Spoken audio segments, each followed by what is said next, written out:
புரட்சி தலைவி அம்மாவுடைய 78வது பிறந்த நாள். நான் ஒன்னும் ரொம்ப நேரம் பேச தயாரில்லை. புரட்சி தலைவி அம்மா அவர்களை அம்மா என்று இந்த நாடே கூப்பிடுதுன்னா அதுக்கு என்ன காரணம்? நீங்க எல்லாம் தெரிஞ்சுக்கிறீங்களா? இருக்கிறல்ல தாய்மார்கள், புரட்சி தலைவி அவ்வளவு இவ்வளவு கஷ்டப்படல. இந்த தமிழர்களுக்காக, தமிழ மக்களுக்காக, இந்த தமிழகத்தில் இருக்கிற பெண்களுக்காக கஷ்டப்பட்டவர் புரட்சி தலைவி அம்மா அவர்கள். இன்னைக்கு இந்த தமிழகம் இந்த அளவுக்கு வெற்றி பாதையில் இருக்குதுன்னா அதுக்கு புரட்சி தலைவர் எம்ஜிஆர் பிறகு அம்மா அவர்கள் 20 ஆண்டு காலம் இந்த தமிழகத்துக்கு பல திட்டங்கள் கொண்டு வந்தாங்க. உங்களுக்கு எல்லாம் நல்லா தெரியும். புரட்சி தலைவர் அம்மா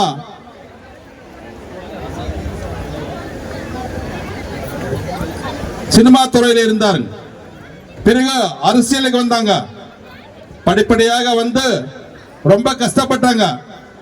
ஒரு பெண் முதலமைச்சர் ஆகணும்னா நீங்க எல்லாம் எப்படின்றது எதிர பாருங்க. இன்னைக்கு மாதிரி கிடையாது. அப்போ அன்னைக்கு இருக்கிற திமுக ஆட்சி,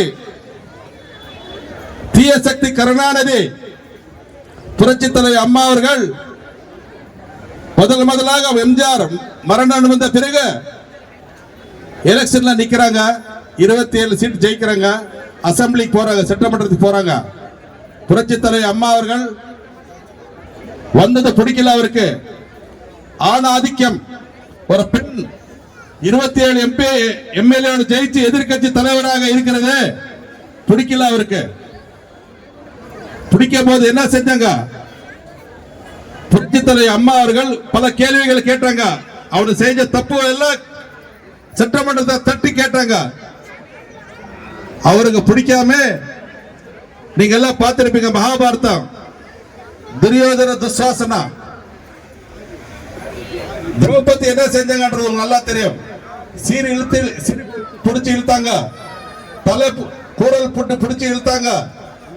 இப்படி பல அவமானங்களுக்கு சந்திச்சு புரட்சி தலைவர் அம்மா அவர்கள் சட்டமன்றத்திலிருந்து வெளியே வர்றாங்க. சட்டமன்றத்திலிருந்து வெளியில வந்து கருணாநிதிக்கு சவால் கொடுக்குது.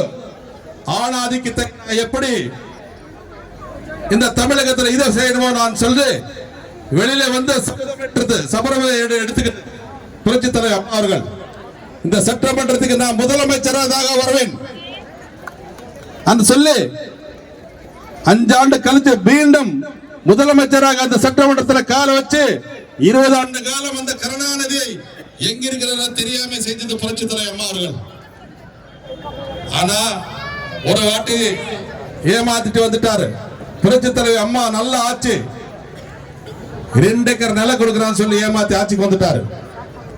மக்கள் நம்பிட்டாங்க. 2 சென்ட்டுக்கே கஷ்டமா இருக்குது. 2 ஏக்கர் கொடுக்கறான்னு ஆசை இல்லையா? ஆட்சிக்கு வந்தார் கருணாநிதி. ஆட்சிக்கு வந்து சரி 2 ஏக்கர் நிலம் கொடுக்கறாரு அண்ணா, கொடுக்கலன்னு கூட பரவாயில்ல, ஒரு நல்ல ஆட்சி செய்தார் அண்ணா. செய்யல. 8 மணி நேரம் 10 மணி நேரம் கரண்ட் இல்ல.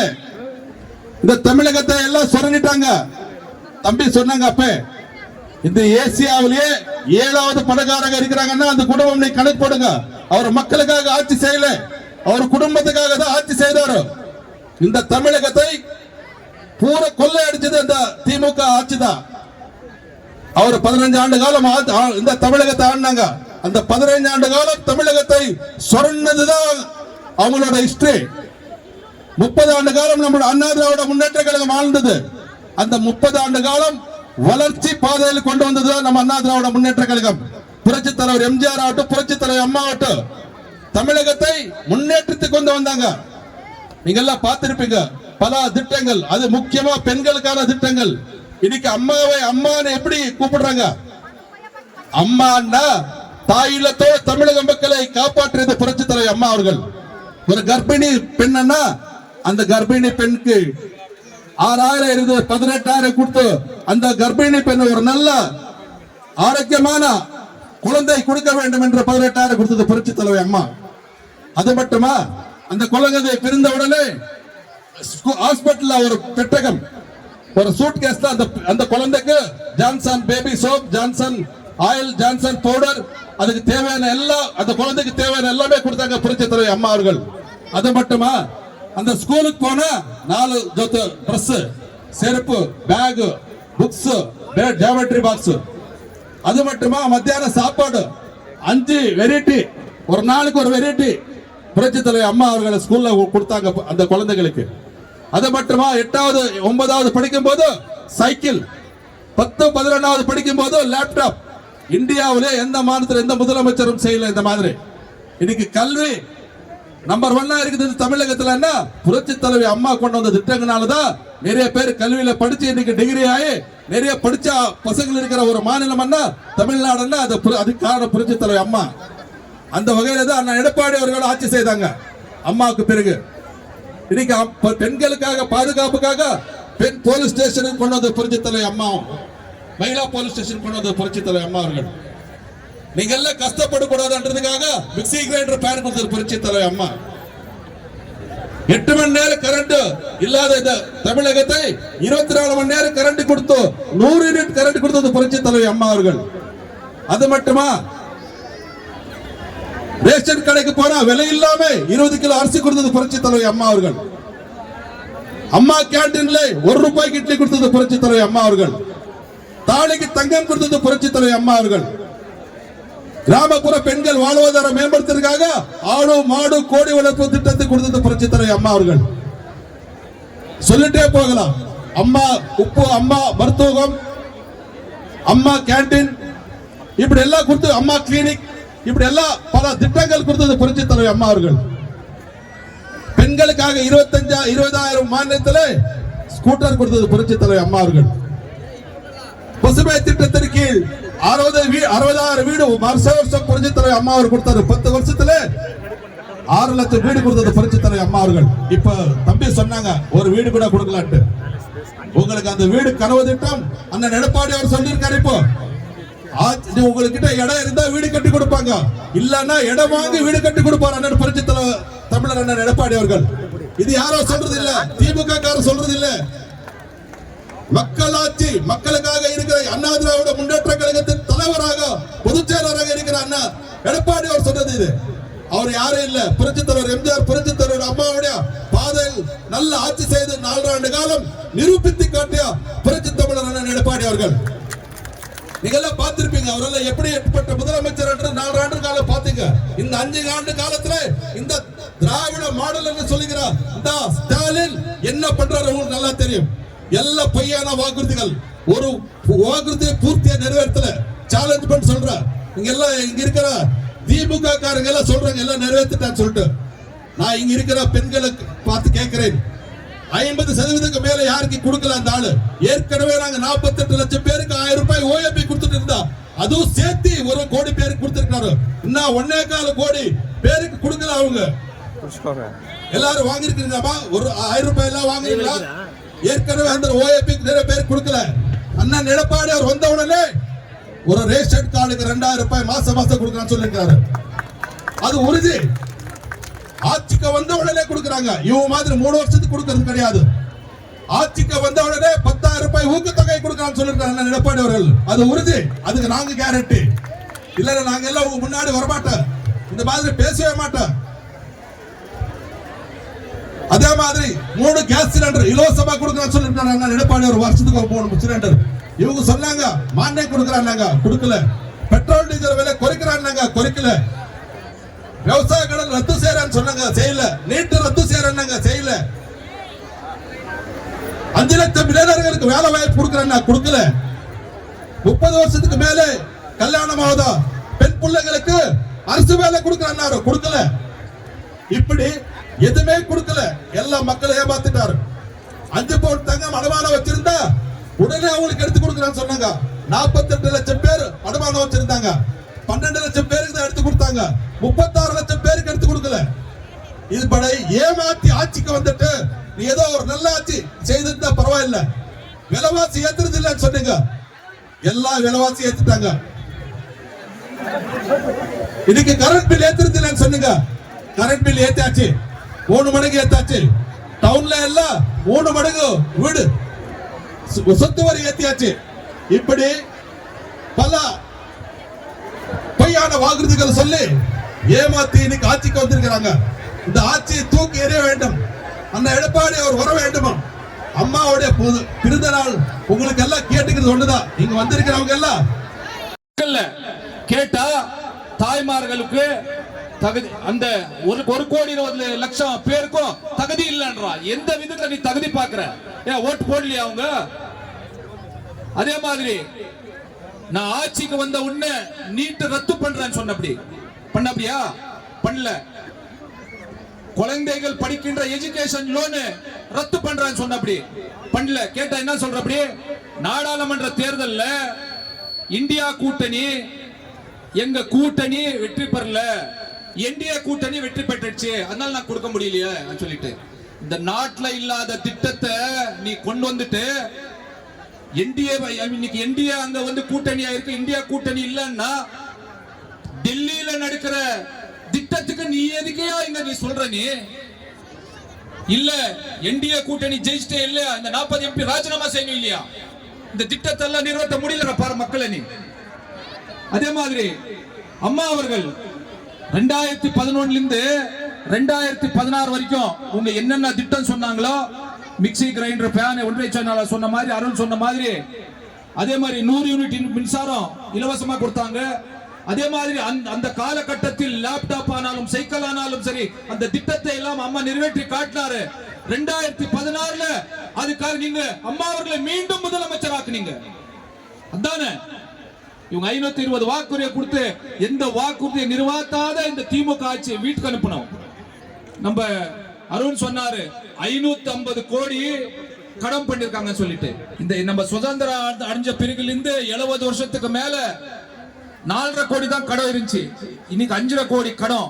ஆனா அந்த பேகேப்பள்ளிக்கு ஒரு வேலை கூட செய்யல. எங்க ஒன்றிய செயலாளர் சொன்னார் ஹரிஸ் ரெட்டி, 2011ல அண்ணா ஒன்றிய செயலாளர் இந்த பகுதியில் 2010 ஒன்றிய செயலாளர் ஆயிட்டாரு. சேம் இதே மாதிரி 2G ஸ்பெக்ட்ரம்ல இந்த மாதிரி நாங்க பிரச்சாரம் பண்ணி நாங்க பேச வரும்போது சிப்காட்ல இருந்து உள்ள வந்தா இந்த ராஜேஸ்வரி லேஅவுட்ல இருந்து இந்த பக்கம் உள்ள வந்தா தார் சாலையே கிடையாது, ஒரே ஒரு லைட் கூட கிடையாது. அண்ணன் அவர்கள் அந்த ஒன்றிய செயலாளர் இருக்க போது அன்று உள்ளாட்சித்துறை அமைச்சர் அண்ணன் KP முனுசாமி அவர்கள் இருந்தார். அவருடைய இந்த பகுதிக்கு அந்த லைட் ஆனாலும் சரி அந்த சாலைகள் ஆனாலும் சரி எல்லாமே அவர் கூட முடிகிற எல்லா சாலை திட்டங்களும் நிறைவேற்றி காட்டினார். ஆனா அந்த ராஜேஸ்வரி லேஅவுட் அது வந்து சிட்கோல இருக்கிறதுனால அந்த சாலை எல்லாம் அப்போ அவர்களால பண்ண முடியல. ஆனா 2016ல உங்க தயவுல அவர் சட்டமன்ற உறுப்பினர் ஆகி சட்டமன்ற ஜெயிச்சு வந்த உடனே அவருக்கு அம்மா அமைச்சர் பதவி கொடுத்தாங்க. கொடுத்த உடனே சொன்னாரு, என்னுடைய ட்ரீம் கனவு அங்க போகும்போது ரொம்ப குண்டு குழியமாக இருக்குது, இந்த பேகப்பள்ளி போற மக்கள் இந்த சிட்கோல இருந்து உள்ள வர முடியாது, நம்ம இந்தாண்ட போய் வந்தா ஜூஜுவால இருந்து உள்ள வர முடியாது, ரொம்ப ரோடு பிரச்சனை இருக்கு. இந்த 2 ரோடுமே அவருடைய சொந்த முயற்சியில பண்ணி கொடுத்தாரு.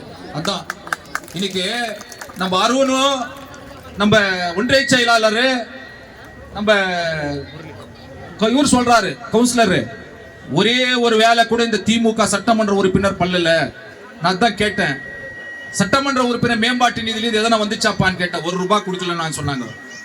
சரி, எதனா வந்து சென்னை முதலமைச்சர் எதனா ஸ்பெஷல் ஸ்கீம் எதனா ஃபண்ட் வந்துச்சான்னா 1 ரூபாய் கூட வரலன்னாரு.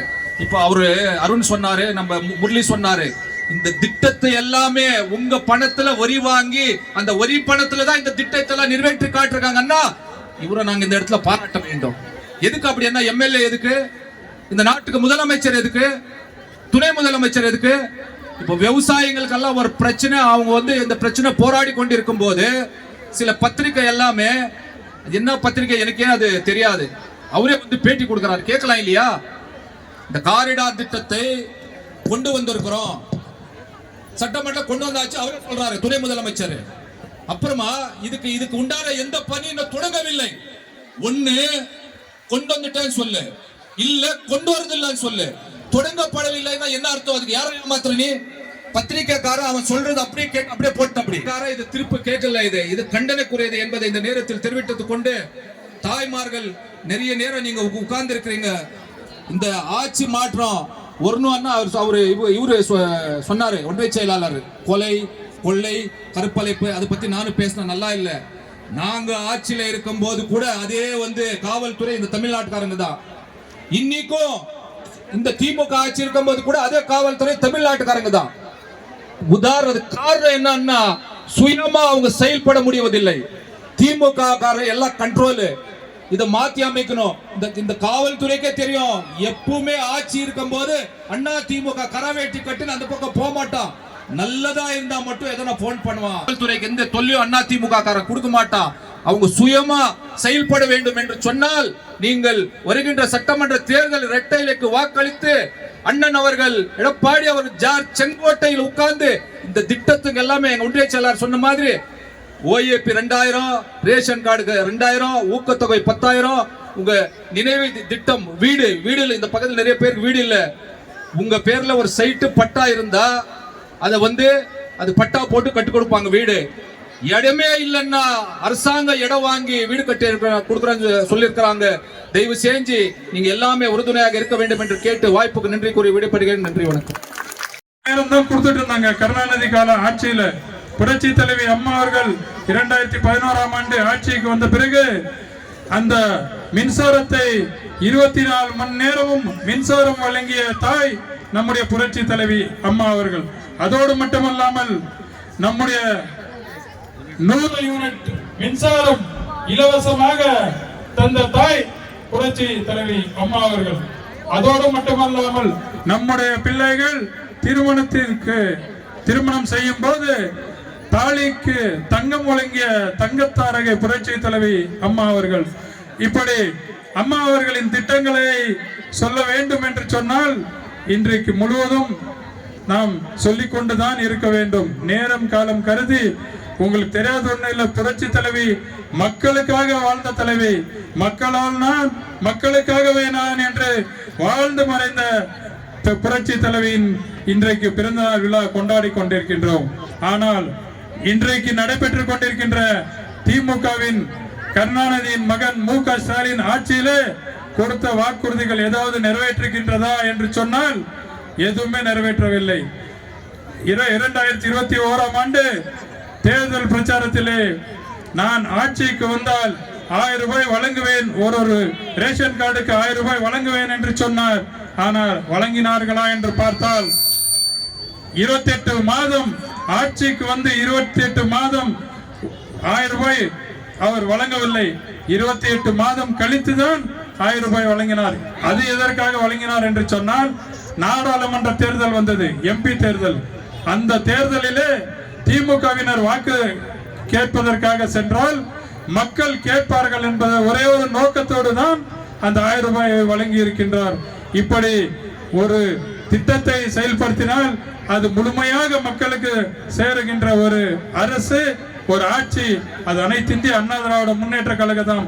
அதற்கு உதாரணமாக புரட்சி தலைவி கொடுத்த திட்டங்கள் மற்றும் அண்ணன் எடப்பாடியார் அவர்கள் முதலமைச்சராக இருந்த போது கொரோனா காலத்திலே பொங்கல் பண்டிகையை சீரோடும் சிறப்போடும் செய்ய கொள்ள வேண்டும் என்பதற்காக ஒரு ரேஷன் கார்டுக்கும் 2500 ரூபாய் வழங்கிய தலைவர் நம்முடைய அண்ணன் எடப்பாடியார் என்பதை இந்த நேரத்தில் பெருமையாக சொல்லிக்கொள்ள நான் கடமைப்பட்டிருக்கின்றேன். அதோடு மட்டுமல்லாமல் நடைபெற இருக்கின்ற தேர்தல் இன்னொரு 40-50 நாள்ல தேர்தல் வரப்போகிறது, சட்டமன்ற தேர்தல். மீண்டும் திமுகவினர் வருவார்கள். நாங்கள் இன்னும் 5 ஆண்டு காலம் எங்களுக்கு வாய்ப்பு கொடுங்கள், நாங்கள் அதை செய்வோம் இதை செய்வோம் என்று. ஆனால் 5 வருட காலம் நம்முடைய மக்களை வாட்டி வதைத்துக் கொண்டிருக்கின்றார். எந்த ஒரு முன்னேற்றமும் இந்த தொகுதியும் அடையவில்லை, இந்த மாநிலமும் அடையவில்லை என்பதை எல்லோருக்கும் நன்றாக தெரியும். தன்னுடைய அண்ணன் எடப்பாடியார் அவர்கள் தேர்தல் அறிக்கையாக 10 அறிக்கைகள் அறிவித்திருக்கின்றார். நாம் இரட்டை இலை சின்னத்திலே வாக்களித்து வெற்றி பெற்றோமே, ஆனால் வர இருக்கின்ற தேர்தலில் அண்ணன் எடப்பாடியார் அவர்கள் அம்மாவின் ஆசையோடு முதலமைச்சர் ஆனால் முதல் கையெழுத்தாக மாதத்திற்கு முதல் மாதம் 10,000 ரூபாய் ஒரு ரேஷன் கார்டுக்கு வழங்குவேன் என்று சொல்லியிருக்கின்றார். ஒரு ரேஷன் கார்டுக்கும் 2,000 ரூபாய் மாதந்தோறும் வழங்குவேன் என்று சொல்லியிருக்கின்றார். அதோடு மட்டுமல்லாமல் வீடு இல்லாதவர்களுக்கு வீடு வழங்கப்படும், பட்டா இல்லாதவருக்கு பட்டா வழங்கப்படும். அதே நிலம் இல்லை, வீடு கட்டுவதற்காக நிலம் இல்லை என்று சொன்னால் அந்த நிலத்தை அரசாங்கமே வாங்கி நமக்கு பட்டா வழங்கி வீடு கட்டு தரும் என்பதை மாபெரும் திட்டத்தை இங்கே அண்ணன் எடப்பாடியார் அறிவித்திருக்கின்றார். அதோடு மட்டுமல்லாமல் ஒரு வருடத்திற்கு 3 சிலிண்டர் கேஸ் சிலிண்டர் இலவசமாக வழங்குவேன் என்று சொல்லியிருக்கின்றார். அண்ணா எடப்பாடியார் சொன்னால் புரட்சி தலைவர் எம்ஜிஆர் எப்படி மக்களுக்காக தொண்டாற்றினாரோ அதே போல அம்மா அவர்களும் நம்முடைய மக்களுக்கு சொன்னதை செய்த தலைவர் அம்மா அவர்கள். அதே போல அண்ணன் எடப்பாடியார் அவர்கள் என்ன வாக்குறுதி வழங்கி இருக்கின்றார்களோ நாம் நீங்க எல்லாம் இரட்டையரில் வாக்களித்து நாம் வெற்றி பெற்று புரட்சி தலைவி அம்மாவின் ஆட்சி மீண்டும் தமிழகத்திலே மலர்ந்தால் அனைத்தும் நம்முடைய அண்ணன் எடப்பாடியார் அவர்கள் அறிவித்த அனைத்து திட்டங்களையும் நமக்கு வந்து சேரும் என்பதை எந்த ஒரு ஐயமும் இல்லை என்பதை இந்த நேரத்தில் தெரிவித்துக் கொண்டு நம்முடைய அண்ணன் பாலகிருஷ்ண ரெட்டி அவர்கள் உங்களுக்கெல்லாம் நன்றாக தெரியும் 2011ஆம் ஆண்டு நகரமன்ற தலைவராக பொறுப்பேற்ற பொழுது ஒசூரை வளர்ச்சி பாதையில் கொண்டு சென்றார். அது எப்படி என்று சொன்னால் மண் சாலைகள் எல்லாம் தார் சாலைகள் ஆக்கிய பெருமை மரியாதைக்குரிய அண்ணன் பாலகிருஷ்ண ரெட்டி அண்ணன் அவர்களுக்கு தான் சாரம் என்பதை இந்த நேரத்தில் தெரிவித்துக் கொள்கிறேன். அதோடு மட்டுமல்லாமல் அங்கங்கே இருக்கின்ற பூங்காக்கள் அது பழைந்தடைந்து விட்டு அது செயல்படுத்தவில்லாத சூழ்நிலை இருந்தது. அதனை சீர் செய்து கிட்டத்தட்ட 40லிருந்து 50 பூங்காக்களை பியூட்டிபிகேஷன் செய்து அங்கே இருக்கின்ற தாய்மார்களாகட்டும் அண்ணன்மார்களாகட்டும் எல்லாம் நடைபயிற்சி செய்து கொண்டு இன்றைக்கு அற்புதமான பூங்காக்களை உருவாக்கி கொடுத்தவர் நம்முடைய அண்ணன் பாலகிருஷ்ண ரெட்டி அவர்கள்.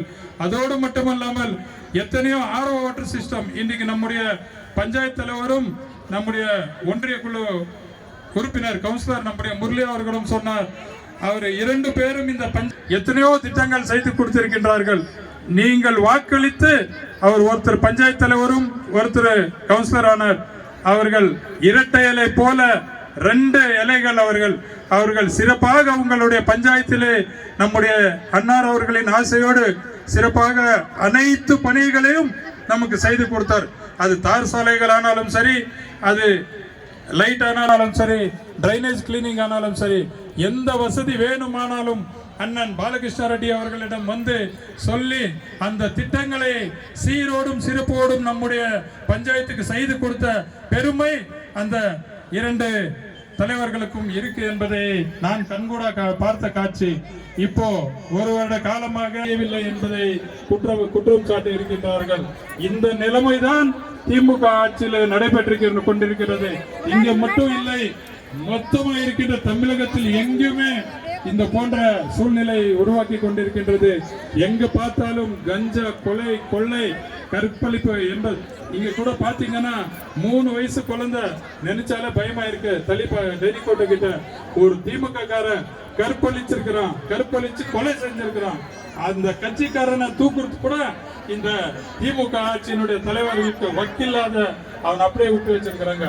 இது போன்ற ஆளுக்கு தேவையா என்பதை மக்களாகிய நீங்கள், முக்கியமாக என் தாய் புரட்சி தலைவி அம்மா அவர்களின் சகோதரர்களான தாய்மார்கள் நீங்கள் சிந்தித்து பார்க்க வேண்டும்.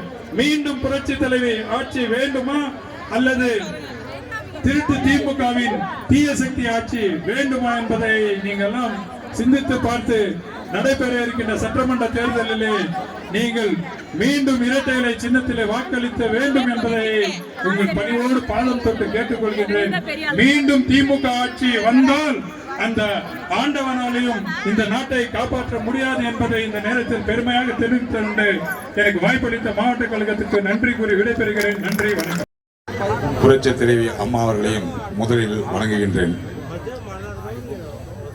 அம்மாவின் பிறந்த நாளை நமது கழகத்தின் பொதுச் செயலாளர், எதிர்கட்சி தலைவர் அவர்களுடைய ஆணைக்கிணங்க அம்மாவின் 78வது பிறந்த நாளை சீரோடும் சிறப்போடும் நடத்தி கொண்டிருக்கின்ற அருண் அண்டு முரளி அவர்கள், அவரை சார்ந்த நண்பர்களுக்கும் முதலில் நன்றியை தெரிவித்துக் கொள்கின்றேன்.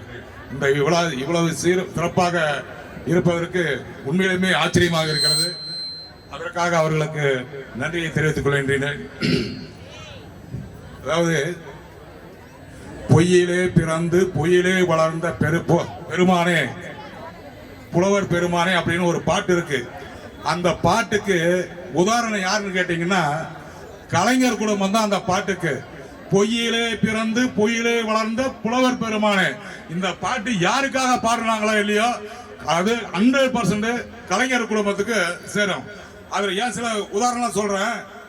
அதாவது இவர் முதலமைச்சரா பதவிக்கு வந்த பின்னாடி சென்னையில கூவம் வந்து ரொம்ப ஃபேமஸான ஒரு இது. அந்த இதை வந்து இவர் ஆட்சிக்கு வந்த உடனே நாங்க வந்து இந்த கூவ நதிக்கரையை சுத்தம் செய்யறோம் அப்படின்னு சொல்றாங்க.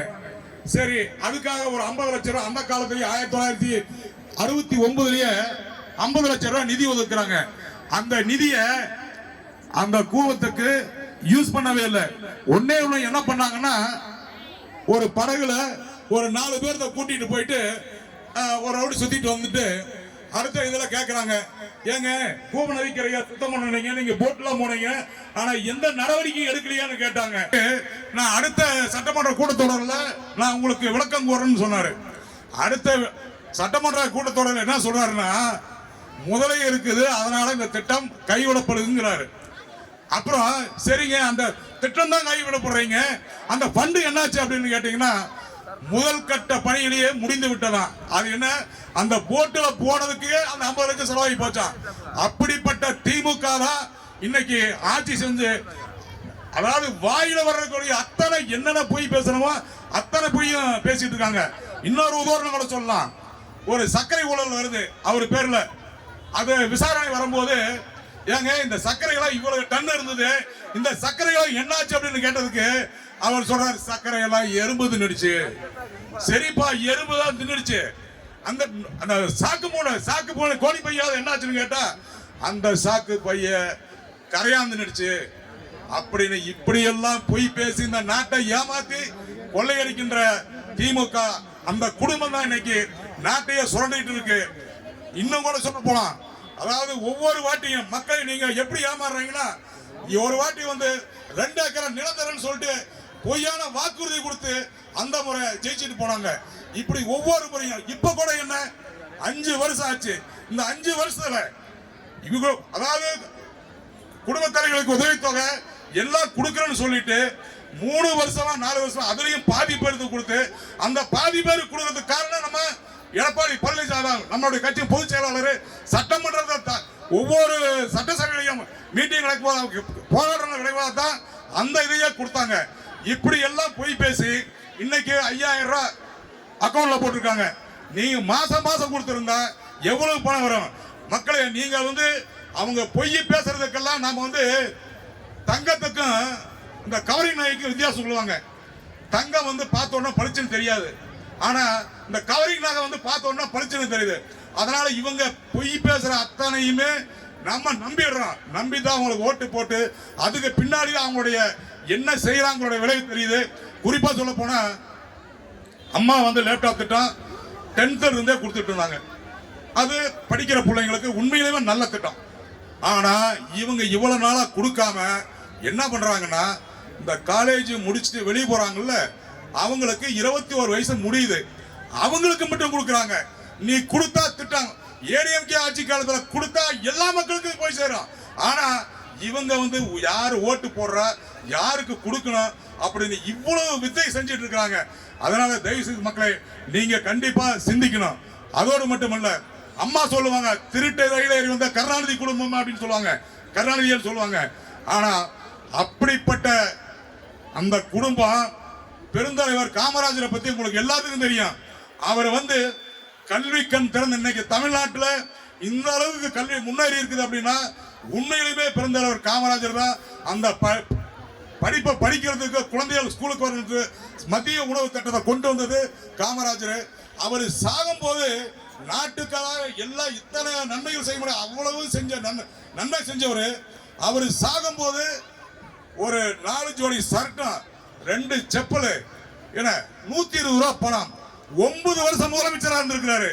9 வருஷம் முதலமைச்சராக இருந்த அவரு வெறும் 120 ரூபா வச்சிருக்கிறாரு.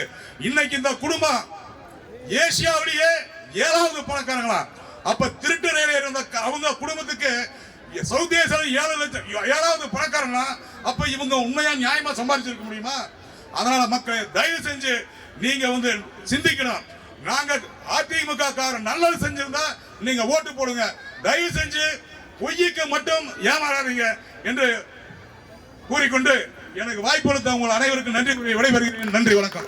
கொண்டு வந்தாங்க அந்த திட்டத்தெல்லாம் வியர்ந்து போய் இந்தியா திருநாடே திரும்பி பார்த்தாங்க. அருண் சொன்ன மாதிரி தொட்டில் குழந்தை திட்டம், எத்தனையோ திட்டங்கள் வந்தாலும் அந்த திட்டத்தை ஐநா சபை வரலையும் பாராட்டினாங்க.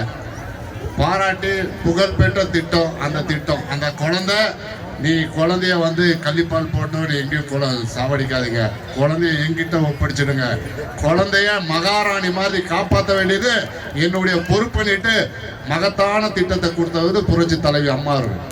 அந்த மாதிரி ஏராளமான திட்டம் கொண்டு வரும்போது கிட்டத்தட்ட தமிழ்நாடு மட்டும் இல்லைங்க, இந்தியாவிலேயே புரட்சி தலைவி அம்மா அவர்களை முன்னாள் பாரத பிரதமர் வாஜ்பாய் அவர்கள், நீங்க உங்களுடைய தியாகம் தமிழ்நாட்டுக்கு மட்டும் இல்லை, இந்த இந்தியா திருநாட்டுக்கே தேவை, நீங்க வந்து பிரதமர் ஆகக்கூடிய ஒரு வேட்பாளர், நீங்க தயவு செய்து நீங்க வந்து பாரதிய ஜனதா கட்சியில இணைந்து நீங்க வந்து பிரதமர் வேட்பாளராக இருங்க அப்படின்னு சொன்னாங்க. ஆனா அம்மா ஒத்துக்கல. ஏன்னா அம்மா எனக்கு முக்கியம், என் தமிழ்நாட்டு மக்கள், இந்த தமிழ்நாட்டு மக்கள் தான் என்னுடைய குடும்பம் அப்படின்னு சொல்லிட்டு அம்மா இந்த தமிழ்நாட்டுக்கோசரமே வாழ்ந்து மறைந்தாங்க. புரட்சி தலைவி அப்படிப்பட்ட தியாக தலைவி. அதே மாதிரிதான் எம்ஜிஆர், அதே மாதிரிதான் எடப்பாடியார் அவர்களை இந்த திருட்டு திமுக சொல்றாங்க, காலில் விழுந்தாங்க, கையில விழுந்தாங்க, எல்லாம் வந்தாங்க. அம்மா நான் ஒன்று சொல்றேன் கேளுங்க. நீங்க தொலைக்காட்சியில் எந்த ஒரு நியூஸ் பார்த்தாலும் இப்போ எலெக்ஷன் வந்துடுச்சு, ஆனால் ஸ்டாலின் வருவார், ஸ்டாலின் பையன் வருவார், ஸ்டாலின் உடனே என்ன சொல்லுவாங்க, அடிமை, யாரோ எடப்பாடி அடிமை, காலில் விழுந்தாரு கையில் விழுந்தாரு. எங்களுக்கெல்லாம் வாய்ப்பு நான் ஒன்று சொல்கிறேன் கேளுமா. நாங்கள் ஒரு சின்ன ஊரில் பொறுக்கிறோம், ஒரு ஏழ்மை குடும்பத்தில் பொறுக்கிறோம், அங்கேருந்து படிப்படியாக உழைச்சி ஒரு இடத்துக்கு வரணும்னா எங்களுக்கு உழைப்பு தேவை. நல்லா யோசிச்சு பாருங்க, எங்களுக்கு உழைப்பு தேவை. எடப்பாடியார் ஒரு சிலுவம்பாளையில, எடப்பாடி சேலத்து பக்கத்துல சிலுவம்பாளையம் எடப்பாடியினர் கிராமத்துல பிறந்து அங்கிருந்து ஒரு ஏழை விவசாயி, அந்த விவசாயி அனைத்து இந்திய அண்ணா திராவிட முன்னேற்ற கழகத்துல இணைஞ்சு அந்த ஒரு வட்ட செயலர்னா ஒரு ஊருக்கு அவர் ஒரு கிளை செயலர் மாதிரி போய் சேராரு.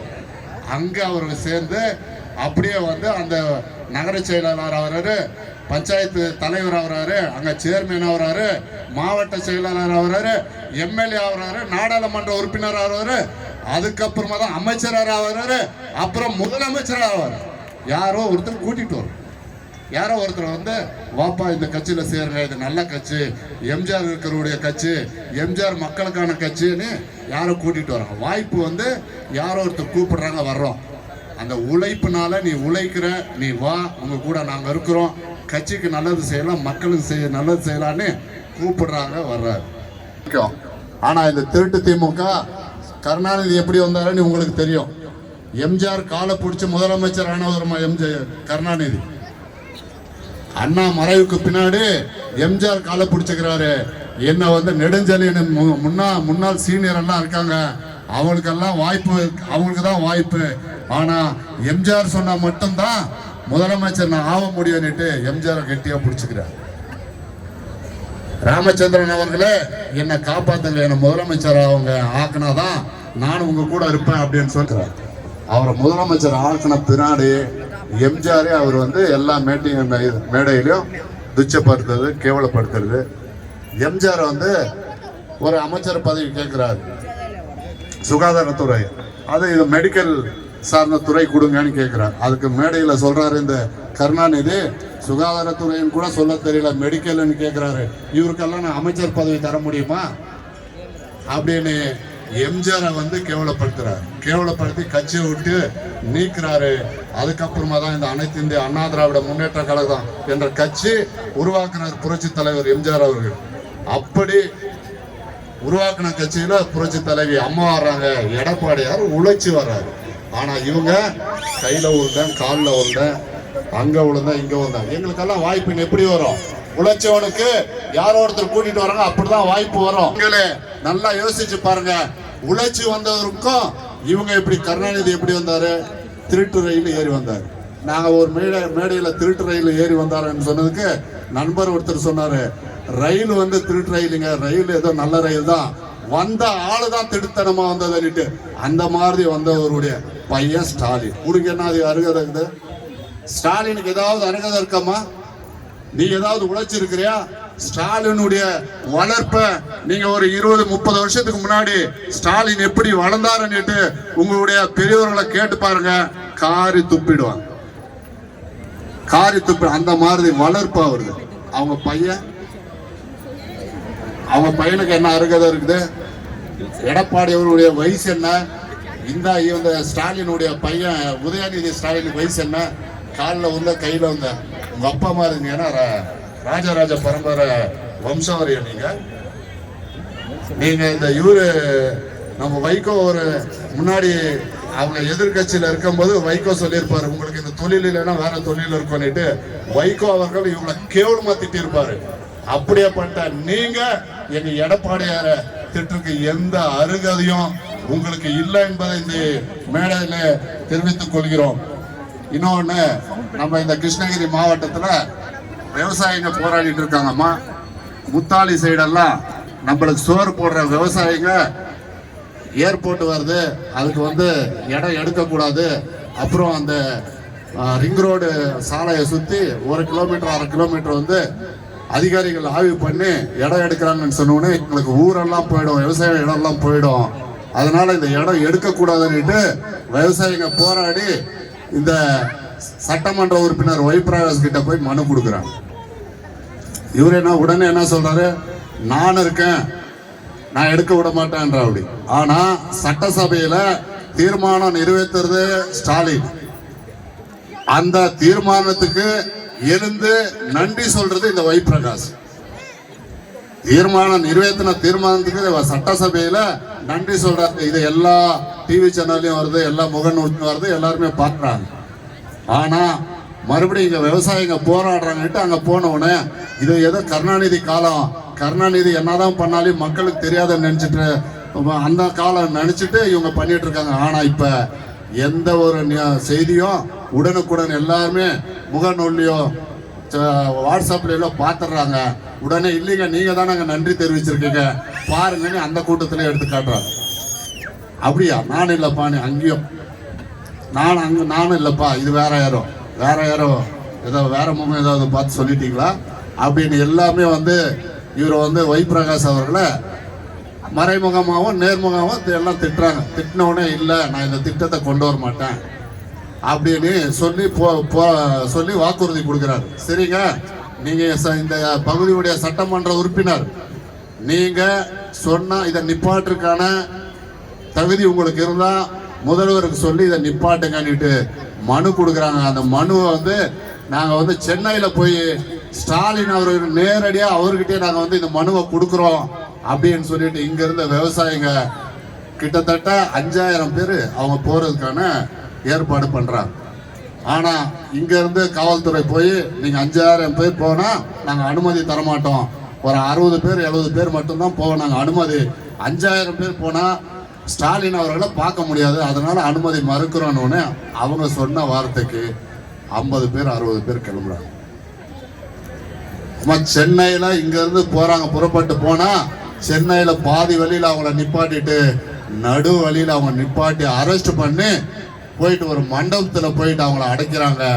காலையில அடிக்கிறாங்க. அந்த மண்டபத்துல இருக்கும் போது அந்த விவசாயிகள் வயசானவங்க சுகர் பேஷண்ட் இருக்காங்க, அவங்களுக்கு மாத்திரை இல்லை, சாப்பாடு இல்லை.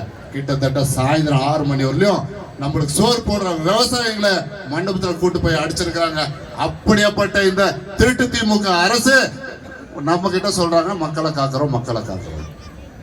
இன்னைக்கு ஸ்டாலினுடைய பையன் உதயநிதி ஸ்டாலின் கிருஷ்ணகிரி வந்திருக்கார்.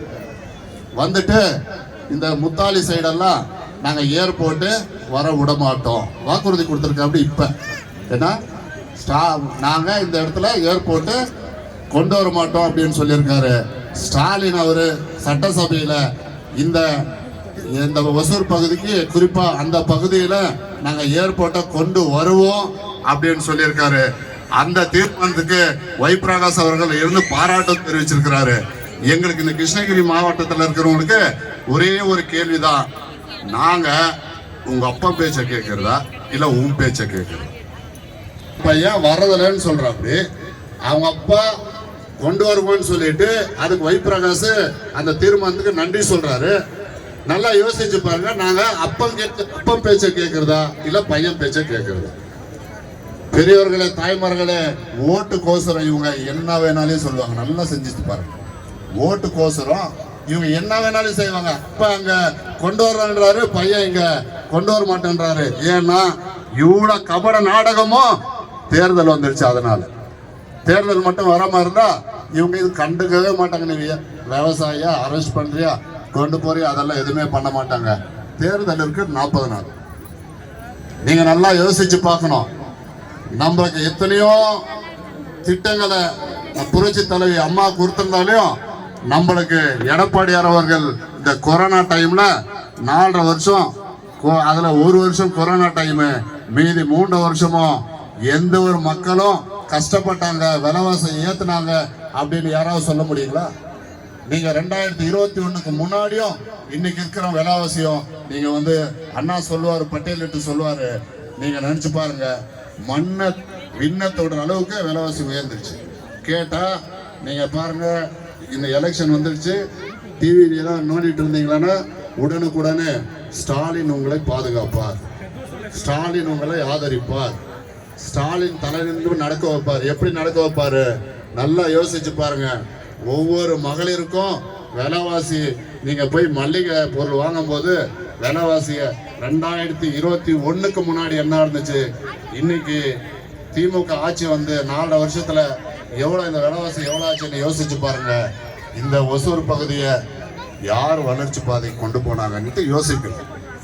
அம்மா, நாம அருண் சொன்னா அப்படி இந்த பகுதிக்கு மட்டும் அண்ணார் பாலகிருஷ்ண ரெட்டி எவ்வளவு வேலை செஞ்சு கொடுத்திருக்காரு அப்படின்னுட்டு பட்டியலிட்டு சொன்னார்.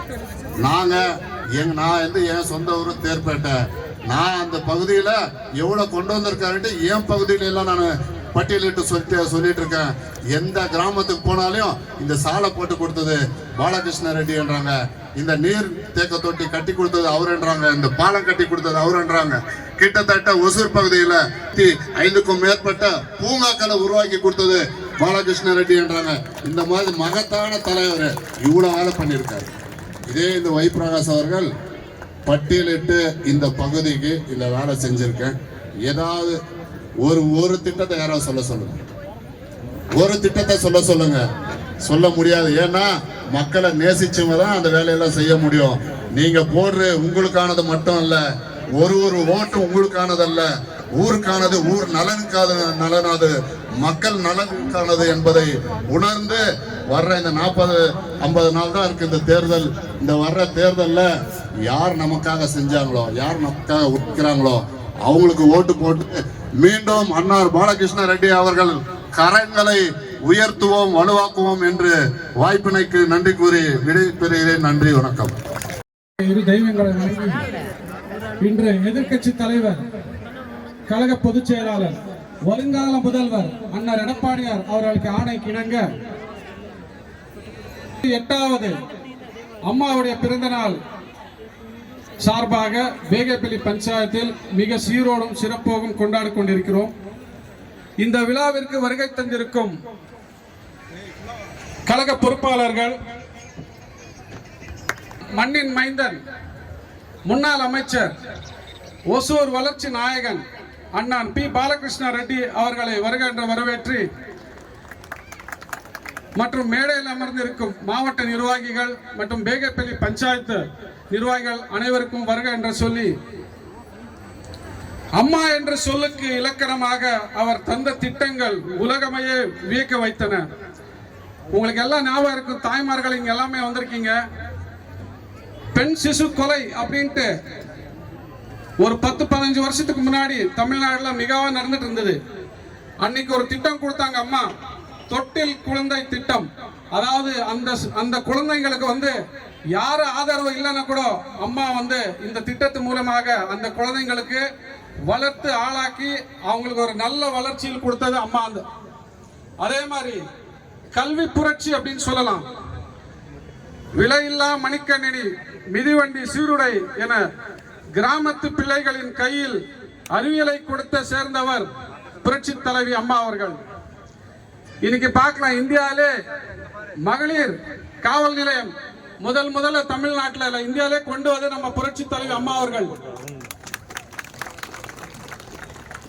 அதே மாதிரி பெண் கமாண்டோ அப்படின்னு பாத்தீங்களா, முதல் இந்தியாவிலே பெண் கமாண்டோ, அதாவது நீங்க எல்லாமே பாடி கார்ட்ஸ் பார்த்திருப்பீங்க. பெண் கமாண்டோ வந்து அம்மா வந்து அவங்கள உருவாக்கி கொடுத்தது. அதே இந்தியாவே திரும்பி பார்த்துச்சு. அன்னைக்கு தாலிக்கு தங்கம் ஞாபகம் இருக்குமா எல்லாருக்கும்?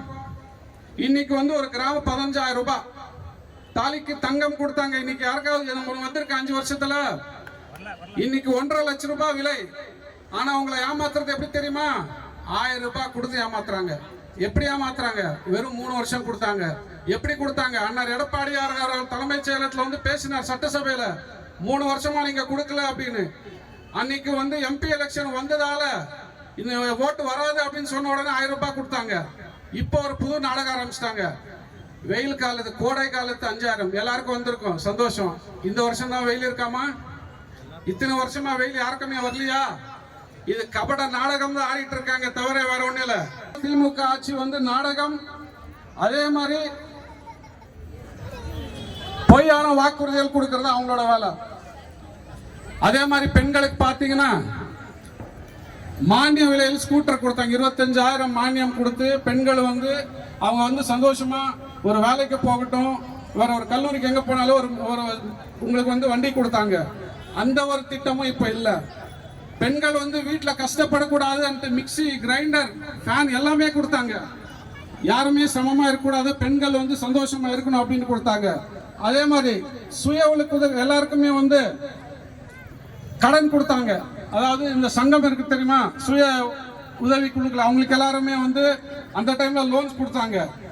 அதே மாதிரி உள்ளாட்சித்துறை எப்படின்னா, அதாவது 50% விழுக்காடு வந்து சமமா இருக்கணும் அப்படின்ட்டு இன்னைக்கு உள்ளாட்சி துறையில தேர்தலில் நிக்கணும். உள்ளாட்சியில பாத்தீங்கன்னா 50% கொடுத்தாங்க. இதெல்லாம் அம்மா கொடுத்த திட்டங்கள் தான். இப்ப அவங்க கொடுத்த திட்டங்கள் என்ன தெரியுமா? இபி பில் 3 மடங்கு ஏத்துனது, வீட்டு வரி ஏத்துனது, சொத்து வரி ஏத்துனது. அதே மாதிரி நீட் ரகசியம் எல்லாருக்கும் தெரிஞ்சிருக்கும். அண்ணா வந்த உடனே நீட் ரகசியம், நாங்க வந்து எங்க கிட்ட ரகசியம் இருக்காங்க, 5 வருஷம் முடிய போகுது, இன்னும் ரகசியம் கிடைக்கல. அண்ணா உதயநிதி சொன்னார், 50 லட்சம் பேர் மாணவர்கிட்ட நாங்க வந்து சைன் வாங்கிட்டோம், இதை எடுத்துன்னு போய் நாங்க வந்து சென்ட்ரல் கவர்மெண்ட்ல கொடுத்தா நீட் ஒழிச்சிடுவோம். நாங்க அந்த 50 லட்சம் சைன் வாங்கின பொட்டியும் காணும், அவரும் காணும். இன்னைக்கு அவங்க செஞ்ச சாதனை பெரிய சாதனை. சுதந்திரம் படைத்த பிறகு 4 லட்சம் கோடி தான் கடன் இருந்தது. ஆனா இன்னைக்கு 10 லட்சம் கோடி வெறும் 5 வருஷத்துல. சோ மக்களே, நீங்க எல்லாமே சிந்திக்கணும். எந்த வகையில உங்களை ஏமாத்தி எப்படி நம்ம ஓட்டு வாங்கணும் அப்படின்னு ஒரே ஒரு குறிக்கோள்ல தான் இந்த விளம்பரம் கொடுக்கிற திமுக ஆட்சி இருக்கு. இப்போ நம்ம பஞ்சாயத்தை பொறுத்த வரைக்கும், அதாவது இன்னைக்கு ஓசூர் வளர்ச்சி பத்தி நம்ம சொல்றோம். இன்னைக்கு இத்தனை தொழிற்பேட்டை வந்திருக்கு அப்படின்னா, அன்னைக்கு புரட்சி தலைவர் எம்ஜிஆர் அவர்கள் 1983ல ஓசூருக்கு சிட்கோ அப்படின்ற ஒரு தொழிற்பேட்டை கொடுத்ததாலதான் இந்த பேகைப்பள்ளி இந்த அளவுக்கு இன்னைக்கு வளர்ச்சி பெற்றது. இது யாரும் மறந்துடக்கூடாது. அதே மாதிரி செகண்ட் சிப்காட் புரட்சி தலைவர் அம்மா வந்து கொடுத்தாங்க. இப்ப எடப்பாடியார் நம்ம நண்பர் முரளி சொன்ன மாதிரி டாடா, இங்க ஒரு 100 குடும்பம் வந்து டாடால வேலை பார்க்கறாங்க. அந்த டாடா கம்பெனி வர்றதுக்கு காரணமே அண்ணா எடப்பாடியார் அவர்கள் தான். டெல்டா, ஓலா, இது எல்லாமே வந்து நம்ம அம்மா ஆட்சியில கொண்டு வந்த திட்டங்கள் தான். அதாவது தொழிற்பேட்டையில் கொடுத்தது. அதனாலதான் இன்னைக்கு ஓசூர் இந்த அளவுக்கு வளர்ச்சியா இருக்கு. ஒரு சில பேர் எங்களை பத்தி சொன்னாங்க, பஞ்சாயத்துல தலைவர் கவுன்சிலர் எதுவுமே செய்யல அப்படின்ட்டு. பட்டியலிட்டு சொல்லலாம். இந்த கிருஷ்ணகிரி மாவட்டத்திலே ஒவ்வொரு குக்கிராமத்துக்கும் ஐமாஸ் லைட் போட்டு இந்த பஞ்சாயத்துல மட்டும்தான். நீங்க கிருஷ்ணகிரி மாவட்டத்தில் எங்க வேணாலும் பாத்துக்கலாம். ஒவ்வொரு குக்கிராம 2 டன் ஐமாஸ் லைட் கொடுத்துருக்கோம்.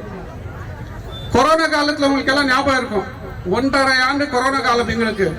அந்த நேரத்துல கூட ஒவ்வொரு வார்டுக்கும் போய் 3 முறை நாங்க வந்து காய்கறிகள் எல்லாம் கொடுத்துருக்கோம் உங்களுக்கு. ஆனா நீங்க எல்லாம் மறந்துடக்கூடாது. அதே மாதிரி ஒரு மூடி வச்ச எழில் நகர்ல லைப்ரரியை ஓபன் பண்ணி சொந்த செலவுல அவருக்கு வந்து நாங்க வந்து காசு கொடுத்துட்டோம் அங்க லைப்ரரியனுக்கு. ஏன்னா அங்க இருக்கக்கூடிய மக்கள் வந்து அதை பயன்படுத்தணும் ஒரே காரணத்துக்காக தான். அதாவது வரலாற்ற 4 ரோடு போட்டிருக்கோம். அதாவது புதுசா போட்டிருக்க ரோடு நாங்க சொல்றது சர்க்கல்ல இருந்து ராஜேஸ்வரி லேஅவுட்டுக்கு 30 வருஷமா கேட்டுட்டு இருந்த ஒரு கோரிக்கை அது, அதை நிறைவேற்றி கொடுத்தோம். அதே மாதிரி கோவிந்தகிராமத்துக்கு பெரிய சிகிரிக்கு தார் ரோடு போட்டு கொடுத்தோம். இந்த இபி ஆபீஸ்ல இருந்து வேகப்பள்ளி சுத்தி வர ரோடு போட்டு கொடுத்தோம். இங்க பக்கத்துல இருக்க வசந்த நகருக்கு ரோடு இல்லாம போட்டு கொடுத்தோம். இந்த மாதிரி பேகப்பள்ளி உள்ளார பாத்தீங்கன்னா 6 காங்கிரீட் ரோடு போட்டு கொடுத்துருக்கோம். எழில் நகர்ல 500 மீட்டருக்கு under ground drainage Krishna Reddy அவர்கள் 4-5 வருஷத்துக்கு முன்னாடி இந்த இடத்துக்கு வந்திருந்தாங்க பக்கத்துல. அன்னைக்கு வச்சாங்க கோரிக்கை, யாரு இளைஞர்கள், அண்ணா எங்களுக்கு வந்து ஒரு கிரவுண்ட் வேணும் அப்படின்னாங்க. அந்த கிரவுண்ட் இன்னைக்கு பார்க்கலாம், ஒசூர்லயே எங்குமே இருக்காது அந்த மாதிரி ஒரு கிரவுண்ட். அது அந்த பெருமையெல்லாம் அண்ணாக்கு தான் சேரும். ஏன்னா அன்னைக்கு அவர் ஆர்டர் போட்டாரு, பேகப்பள்ளி மக்களுக்கு ஒரு நல்ல கிரவுண்ட் வேணும்ட்டு. 2 ஏக்கர் கவர்மெண்ட்ல எழுதி கொடுத்தாங்க. அதுக்கு குட்டை பாத்தீங்க, நம்ம SS நகர்ல குட்டை 4 பேர் நிக்க முடியாது அந்த குட்டையில. தம்பி இதை வந்து ஒரு பஸ் ஸ்டாண்ட் மாதிரி பண்ணு, 4 பேர் உட்கார்ற மாதிரி பண்ணு. 200 லோடு மண்ணு ஓட்டி அந்த பஸ் ஸ்டாண்ட் பண்ணி கொடுத்தோம். இன்னைக்கு எத்தனோ மக்களுக்கு வந்து இன்னைக்கு வந்து அது யூஸ் ஆயிருக்கு. எல்லாருக்கும் ஞாபகம் இருக்கு டாஸ்மார்க். இந்த விடியா திமுக ஆட்சி அக்கா கனிமொழி சொன்னாங்க, என்ன சொன்னாங்க, ஒவ்வொரு டாஸ்மாக்கும் குறைஞ்சது மூடிட்டே வந்துடும் அப்படின்னாங்க. ஆனா மூடினாங்களா? 5-6 தடவை நாங்க தீர்மானம் போட்டோம், ஆனா அது பண்ணல. கடைசியில் ஹைகோர்ட்டுக்கு போய் 50,000 செலவு பண்ணி அந்த டாஸ்மாகை எடுத்தோம். அடுத்த நாள் காலையில பார்த்தா முன்னாடி பில்டிங்ல போட்டிருக்காங்க. இதுதான் இந்த திமுக விடியா திமுக ஆட்சியின் சாதனை. பெண்மார்கள் எத்தனோ பேருக்கு அது தெரியும் எவ்வளவு கஷ்டம் இருக்கு. சாயந்தரம் 5 மணிக்கு அந்த ரோட்ல நடக்க போக முடியல. கண்டிப்பா இந்த 2 மாசம் முடிஞ்சு அண்ணார் எடப்பாடி அவர்கள் ஆட்சிக்கு வந்து அண்ணா ஒரு NDA கூட்டணியில ஒசூர்ல யார் MLA ஆனாலும் அந்த டாஸ்மாகை எடுக்கிறதுக்கு இந்த நேரத்தில் உங்களுக்கு நாங்க உறுதியா சொல்றோம். நம்ம பஞ்சாயத்திலே வேண்டாது. ஒரு 3 பாயிண்ட் தான் தாய்மார்கள். அம்மா 100 நாள் வேலை பண்ணிட்டு இருக்கீங்களா? 1 வருஷம் ஆகுது எனக்கு தெரிஞ்சு 100 நாள் வேலை இல்லை. ஆனா 120 நாள் கொடுக்க சொல்லி அண்ணார் எடப்பாடியார் சொன்னார். எனக்கு தெரிஞ்சு நம்ம பஞ்சாயத்துல 1 வருஷமா 100 நாள் வேலை திட்டமே இல்லை. இப்போ அண்ணார் அறிவிச்சிருக்கார், ஆட்சிக்கு வந்த உடனே 150 நாள் உங்களுக்கு வந்து 100 நாள் வேலை கொடுக்கணும் உறுதியா சொல்லியிருக்காரு. முத்தான வாக்குறுதி கொடுத்திருக்காரு அவரு. அதே மாதிரி எனக்கு தெரிஞ்சு 5 வருஷமா யாருக்குமே புதுசா வீடே வரல. எத்தனோ பேர் கேட்டாங்க, ஆனா எங்களுக்கு வந்து ரெண்டுக்கு வாடகைக்கு இருக்கும், எங்களுக்கு வந்து ஒரு வீடு வேணும் அப்படின்னு. ஆனா 5 வருஷத்துலயும் காலில் உழுத குறைதான் எல்லாருக்கிட்டையும் ஒரு வீடு வரல எங்களுக்கு. முத்தான திட்டங்கள் பஸ் சொல்லியிருக்கார் அண்ணார், ஆண்களுக்கும் பெண்களுக்கும் இலவசம். மாசம் 2000 ரூபாய் கண்டிப்பா எல்லா குடும்ப அட்டைதாரர்களுக்கும் கொடுக்குறாங்கன்னு சொல்லியிருக்காங்க. ஜெயிச்ச உடனே 10,000 ரூபாய் உங்களுக்கு உதவித்தொகையாக கொடுக்குறேன்னு சொல்லியிருக்காங்க. ஸோ தயவு செஞ்சு மக்களே நீங்க சிந்திங்க. இந்த 5 வருஷம் பட்ட கஷ்டம் போதும். இப்போதைக்கு முரளி சொன்ன மாதிரி டிரைனேஜ் கிளீன் பண்ண முடியல, லைட்டு மாற்ற முடியல, சரஸ்வதி நகர் பக்கத்துல குப்பை எரிக்கிறத எங்களால கண்ட்ரோல் பண்ண முடியல. பிடிஓக்கும் பார்த்தாச்சு, எம்எல்ஏவும் பார்த்தாச்சு, எல்லாரையும் பார்த்தாச்சு. 1.5 வருஷமா எங்களோட பஞ்சாயத்து முடிஞ்சு 1.5 வருஷமா என்ன நடந்திருக்குன்றதுதான். ஒரே ஒரு புதுசா எதுவுமே பண்ண முடியல அவங்களால. தயவு செஞ்சு நீங்க சிந்திங்க. வருங்காலங்களில் கண்டிப்பாக இந்த 45 நாள் தான் இருக்கு தேர்தலுக்கு. நீங்க எல்லாம் மனசு வச்சு மீண்டும் அம்மா ஆட்சி மலரணும். நீங்க வந்து உறுதியா இருங்க. அண்ணார் எடப்பாடியார் முதலமைச்சர் ஆவார், தமிழ்நாடு மலரும், எல்லாருமே சந்தோஷமா இருக்கலாம். இந்த வாய்ப்பு கொடுத்த மாவட்ட கழகத்திற்கும் நன்றி கூறி விடைபெறுகிறேன். நன்றி, வணக்கம். அது தாமதம் பண்ணிட்டே போறாங்க. இருக்கிறவடைய பண்ண முடியல இவங்களால. 4 ஏற்பாடு எடுத்துட்டு வரேன்றாங்க. ஆனா இவங்க எதுவுமே செய்ய போறதில்லை.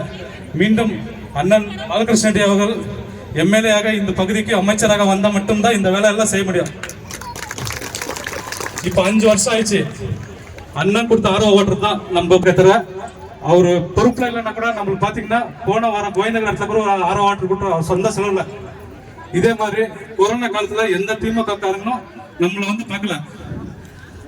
அப்போ நம்ம அதிமுக இருந்தா எல்லாம் கொஞ்சம் ரெடி பண்ணி எல்லா ஊருக்கும் அமிச்சோம். அதே மாதிரி அண்ணா அவங்க டோட்டல் நம்ம ஒசூர்ல எவ்வளவு இருக்கோ நம்ம மாவட்டம் ஃபுல்லா விவசாயிகளிடம் நேர கொள்முதல் செஞ்சு நம்ம ஒசூர் பகுதிக்கு எல்லாருக்கும் கொடுத்தாரு. லாரியை நம்மளுக்கு அனுப்பிச்சுட்டாரு. வாங்கினா நீங்க வந்து கொடுங்கண்ணா, நீங்க கொடுங்க பரவாயில்லைன்னு சொல்லி. ஆனா கடவுள் மாதிரி எங்கேயோ இருந்து கூட நம்மளுக்கு ரொம்ப நன்றி இது செய்யறாரு. அதே மாதிரி இங்க ஒசூர் மட்டும் இல்ல, தமிழ்நாடு பூரா அவர் கூட இருந்த அமைச்சர்கள் ஏதாவது ஈவினிங் டைம்ல லாரி நாங்க போய் பார்ட்டி ஆபீஸ் கிட்ட பார்ப்போம். லாரி ஏற்று அனுப்புவாரு. அதே போல வர ஆட்சி நம்மளுக்கு தான். கண்டிப்பாக அண்ணன் எடப்பாடியார் தலைமையில மெகா கூட்டணி அமையும். அதே மாதிரி நம்ம ஆட்சி தான் 2026ல. உங்களுக்கு சும்மாவே சொல்லி 1000 ரூபாய் கொடுத்தாங்க.